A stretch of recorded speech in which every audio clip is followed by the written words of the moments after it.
3 बातें आ जाएंगी जो निकम्मे लोग होंगे उनमें, जो काम नहीं करना चाहते उनके अंदर 3 बातें नुकसानदेह की आ जाएंगी। पहली बात, अगर ज्यादा दिमाग खाली रहेगा तो पूरी ताकत जो है नशे की तरफ चली जाएगी कि भाई मंशियात की तरफ चले जाएं, कोई नशा कर लें, शराब पी लें, अफीम खा लें, चरस पी लें, सारी तवज्जो जो है वो नशे की तरफ चले। पहला नुकसान काम ना करने का ये कि आप नशे की तरफ चले। दूसरा, हरामखोरी की आदत पड़ जाए। वो उन जराए को तलाश करेगा जहां बिना कुछ किए कराए। मुझे अपने अब्बू जान रहमतुल्लाह अलैह की बात हमेशा याद आती है और हम अब भी उसके ऊपर अमल करते हैं। जब भी कोई लोग मांगने वाले आए, बिल्कुल उनकी मदद की, लेकिन कईयों को चुपके से पूछते थे कुछ कर सकता है। ऐसे हजारों लोगों को जानता हूं जिनको पैसे दिए कि जाओ फलां काम कर लो, फलां माल खरीदो, गांव देहात में जाके भेजो, फलां चीज की रेडी लगा लो, फलां चीज का कारोबार अपने घर के अंदर कर लो। और दोस्तों को तरकीब दिलवाया करते थे कि अगर हम इसको चंद लाख रुपए की मदद कर दें, ये कारोबार स्टैंड कर ले, ताकि ये दूसरों की मदद करने वाला बन जाए। तो पहला नुकसान निकम्मे आदमी का कि निकम्मा आदमी नशे की तरफ चला जाता है।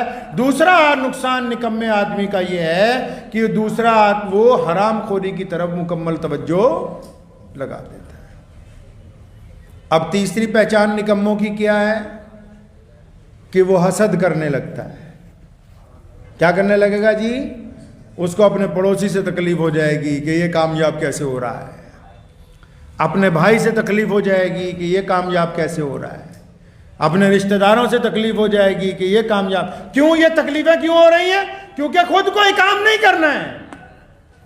और जिनके पास कोई काम नहीं है वो क्या कर सकते हैं? या वो नशा कर सकते हैं, या हरामखोरी कर सकते हैं, या वो दूसरों की बुराइयां कर सकते हैं। क्योंकि उन्होंने खुद कोई काम ना करने का ठहर लिया है, तो फिर अल्लाह ने भी रस्सी उनकी ढीली छोड़ दी है कि चलो हरामखोरी के अंदर लगे हो तो फिर लगे ही रहो।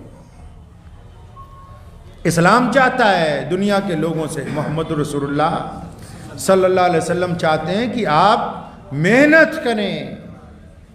मेहनत के अंदर कोई शर्म नहीं है, काम के अंदर कोई शर्म नहीं है।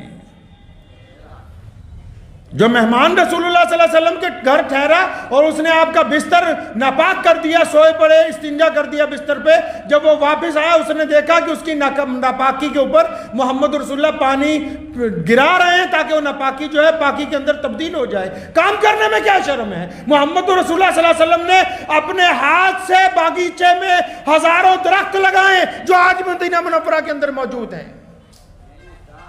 मोहम्मद रसूलुल्लाह सल्लल्लाहु अलैहि वसल्लम ने अपने हाथ से मस्जिद नबवी की दीवारों के अंदर पत्थर उठा के लगाए। काम में क्या शर्म हो सकती है भाई? कुछ लोग सोचते हैं कि बस काम हो तो बिल्कुल ऊपर से ही हो, कि हम बाप दादा की गद्दी के ऊपर बैठ जाएं। किसी बाप दादा ने कोई ऐसी गद्दी नहीं छोड़ी कि आज तक उस पर कोई बैठ सके।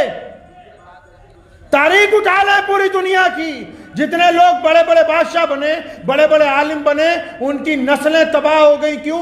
बस वही लोग बाकी हैं जिन्होंने अपने बाप दादा के मुताबिक मेहनत की है, अपने बाप दादा के मुताबिक मुशक्कत उठाई है, अपने बाप दादा के मुताबिक लोगों की परेशानियों को समझा, अपने बाप दादा के मुताबिक दुख दर्द को बांटा है, जो करना कुछ नहीं चाहते और फिर वो चाहते हैं कि हम अपने बाप के तख्त पर बैठ जाएं। ऐसा कोई तख्त दुनिया के अंदर बना नहीं है कि कोई नाअहल उस तख्त के ऊपर बैठ सके, चाहे फिर वो कारोबार का तख्त हो, चाहे वो मुल्क का तख्त हो, चाहे वो किसी दीनी इदारे का तख्त हो। उसके ऊपर वही बंदा बैठ सकता है जिसने अपने माँ बाप की इताअत और फरमाबरदारी करनी। और अल्लाह ताला ने तो सूरह बकरा में साफ साफ कहा है, इब्राहिम अलैहिस्सलाम को भी कहा कि बिलाशुबा मुकाम बड़ा मिलेगा, लेकिन आजमाइशों में से गुजरने के बाद आप बड़े बनेंगे, लेकिन तकलीफें और परेशानियों के बाद बनेंगे। यह मुमकिन नहीं है कि आराम के साथ कोई रुतबा हासिल हो जाए। मुद्दतें लग जाती हैं, हजारों साल नरगिस अपनी बेनूरी पे रोती है। हजारों साल नरगिस अपनी बेनूरी पे रोती है। बड़ी मुश्किल से होता है चमन में दीदावर पैदा।